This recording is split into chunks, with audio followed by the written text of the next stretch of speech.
중간고사 80점, 기말고사 90점. 그러면 평균은 85점이 되죠. 이를 산술 평균이라고 합니다.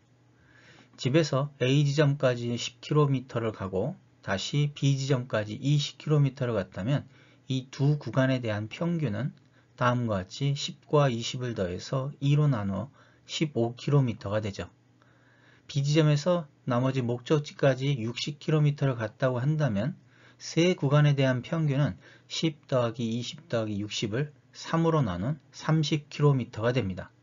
이와 같이 산술 평균이라고 하는 것은 합에 대한 평균이 됩니다.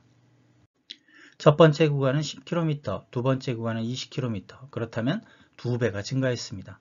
여기서 세 번째 구간은 60km니까 두 번째 구간에서 세 번째 구간은 3배가 증가했네요. 그렇다면 10km가 60km가 될 때까지 2 곱하기 3배. 그런데 이를 동일한 비율로 증가시킨다면 m 곱하기 m으로 우리가 생각할 수가 있고 여기서 2 곱하기 3과 m 곱하기 m이 같은 것을 말합니다. 2 곱하기 3은 결국 직사각형의 넓이가 되고 m 곱하기 m은 정사각형의 넓이가 되고요. 이를 통해서 평균값 m, 즉 기하평균이 되는데 이 기하평균은 결국 루트 2 곱하기 3, 루트 6배가 되는 거죠. 이것이 바로 A와 B에 대한 기하평균 루트 AB가 되고요. 그래서 기하평균은 곱에 대한 평균을 말합니다.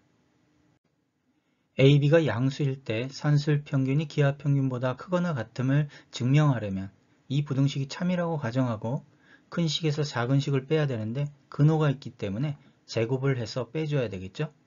전개를 하고 통분을 하고 정리를 해주면 4분의 a-b의 완전 제곱식이 되므로 0 이상이 됩니다.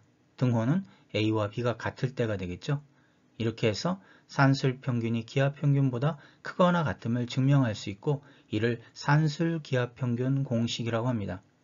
양변을 2로 곱해서 다음과 같은 시계 모양으로 사용할 수 있습니다. 산술기하평균을 이용한 최소값 구하기 첫 번째 유형 1번 a분의 b 플러스 b분의 4a는 산술기하평균에 의해서 2루트 a분의 b 곱하기 b분의 4a 여기서 a가 약분이 되고 b가 약분이 되면 결국 근호 안에는 4가 남겠죠. 그래서 2루트 4 그래서 a분의 b 플러스 b분의 4a는 4 이상이 되므로 최소값은 4가 됩니다. 2번 산술기하평균에 의해서 2루트 a-1 곱하기 a-1분의 9 여기서 a-1이 약분이 되므로 근호 안에는 9가 남게 되고요. 이는 결국 6 이상이 되므로 최소값은 6이 됩니다. 두 번째 유형 3번 문제. 이 문제는 산술기하평균을 바로 적용할 수 있는 형태의 모양이 아닙니다. 전개를 해서 정리를 했을 때 바로 6ab 플러스 ab분의 6이 서로 곱했을 때 36이 되죠. 그래서 산술기하평균에 의해서 2 루트 6ab 곱하기 ab분의 6 그리고 13은 고정값이 되기 때문에 동일하게 양변에 더해주게 됩니다. 자, 여기서 a, b를 서로 약분시켜 주니까 2 루트 36 플러스 13 이는 결국 25 이상이 됩니다. 그래서 최소값은 25가 되겠죠. 세 번째 유형 4번 문제는 두 항을 곱해서 상수가 될 수 없기 때문에 상수가 될 수 있는 모양으로 만들어줘야 되죠. 그래야만 산술기하평균을 이용할 수 있으니까 다음과 같이 마이너스 1 플러스 1로 만들어줬을 때 a-1 플러스 a-1분의 1은 산술기하평균에 의해서 2 루트 a-1 곱하기 a-1분의 1 약분이 되겠죠? 그러면 결국 루트 1이 되기 때문에 3 이상이 됩니다. 그래서 최소값은 3이 되겠죠?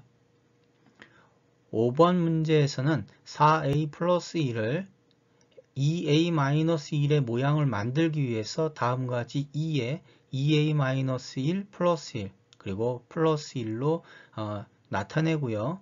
이것을 다시 분리를 해서 다음과 같은 모양을 만들었을 때 네모 안에 있는 모양이 바로 산술기하평균에 의해서 다음과 같이 나타내고 약분을 해주게 되면 루트 6이 됩니다.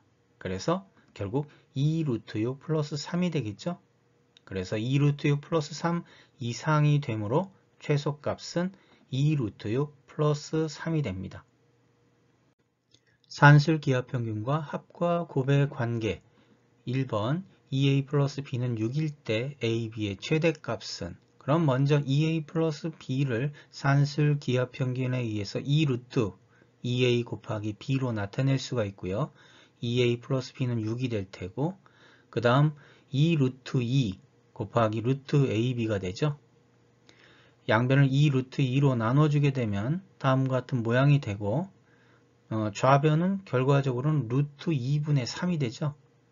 그리고 양변을 제곱을 해주면 AB가 나타나는데 그 AB는 결국 2분의 9 이하가 되므로 가장 큰 값은 2분의 9가 됩니다.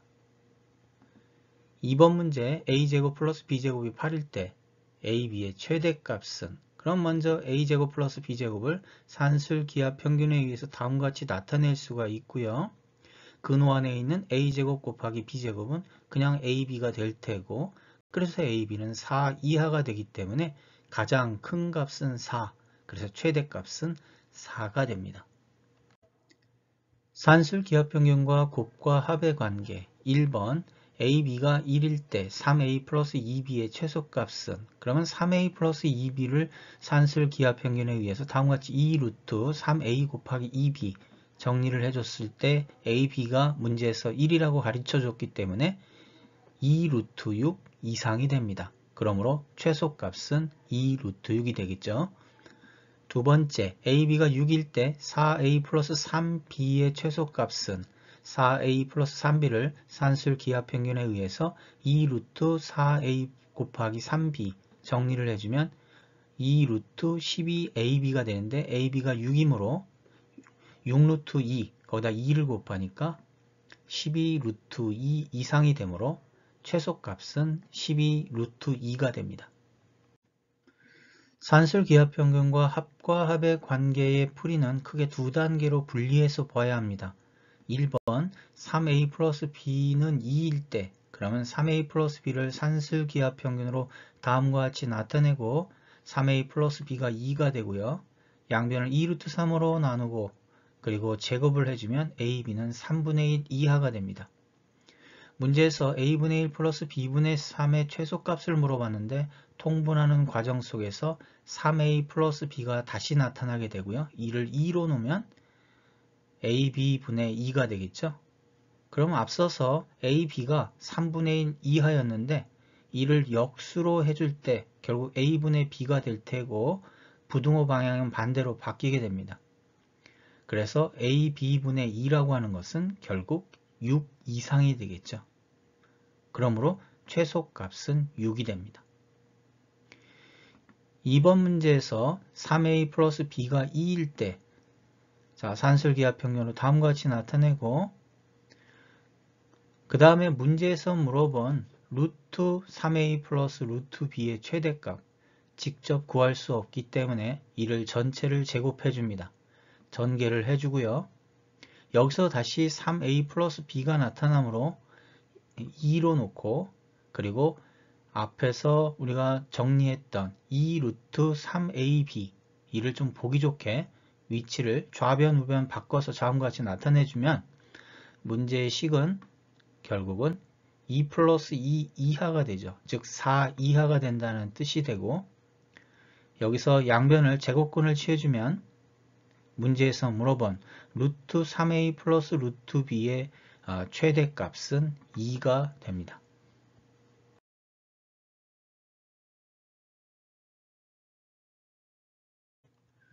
x가 양수일 때 다음 식의 최소값은 먼저 3x 플러스 2x분의 2를 통분하게 되면 2x분의 6x제곱 플러스 1이 되므로 산술기하평균을 적용할 수 있는 형태의 식의 모양이 됩니다.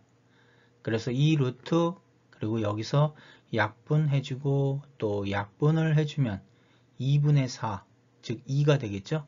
그래서 2 루트 2 이상이 되므로 가장 작은 값, 최소값은 2 루트 2가 됩니다.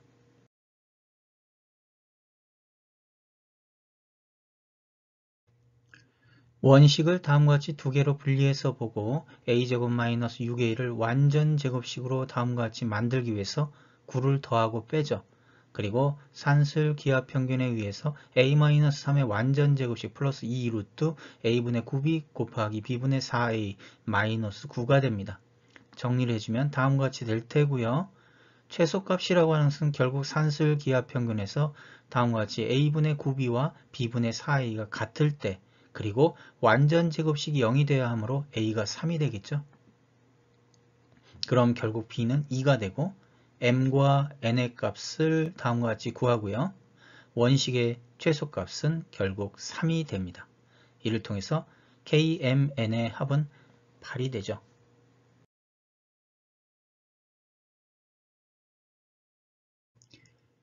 직육면체가 있고 한 모서리의 길이가 7, 그리고 나머지 두 변의 길이를 x, y로 놨을 때 직육면체의 부피가 3375, 즉 3의 세제곱 곱하기 5의 세제곱이 되겠죠.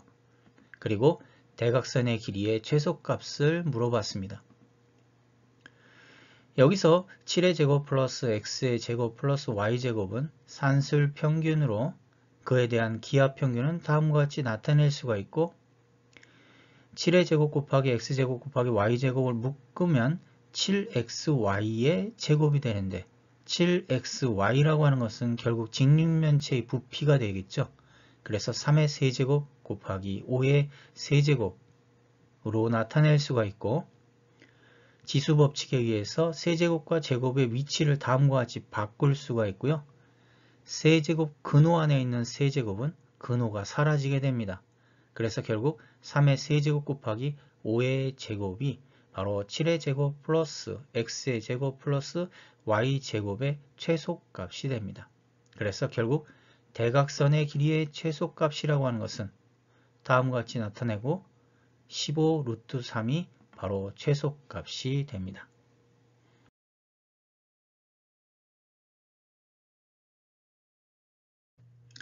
합동인 세 직사각형으로 큰 직사각형을 다음과 같이 그릴 수가 있고 큰 직사각형의 가로의 길이를 a, 세로의 길이를 b로 놓았을 때 이 모든 선분의 길이의 합이라고 하는 것은 다음과 같이 가로가 4개, 세로가 2개, 그래서 4a 플러스 2b는 64로 놓을 수 있고요. 여기서 산술기하 평균에 의해서 다음과 같이 나타낼 수가 있겠죠. 정리를 해주면 그리고 양변을 제곱해야만 근호가 사라지고 여기서 바로 AB, 여기서 AB라고 하는 것은 가로 곱하기 세로 큰 직사각형의 넓이가 됩니다. 양변을 2의 5제곱으로 나누어주고 결국 AB라고 하는 것, 큰 직사각형의 넓이라고 하는 것은 2의 7제곱, 128 이하가 되고 결국 최대값은 128이 됩니다. 이때 128이 되기 위해서는 등호가 성립해야 되는데 산술 기하 평균에서 등호라고 하는 것은 4a와 2b가 같을 때 그런데 4a 플러스 2b가 64였기 때문에 2a는 b와 같고 b는 16이 됩니다. 여기서 이 큰 직사각형의 둘레는 2a 더하기 2b가 되죠. 가로가 2개, 세로가 2개니까요. 그래서 둘레의 길이는 48이 되므로 큰 직사각형의 넓이의 최대값은 128, 둘레는 48이 됩니다.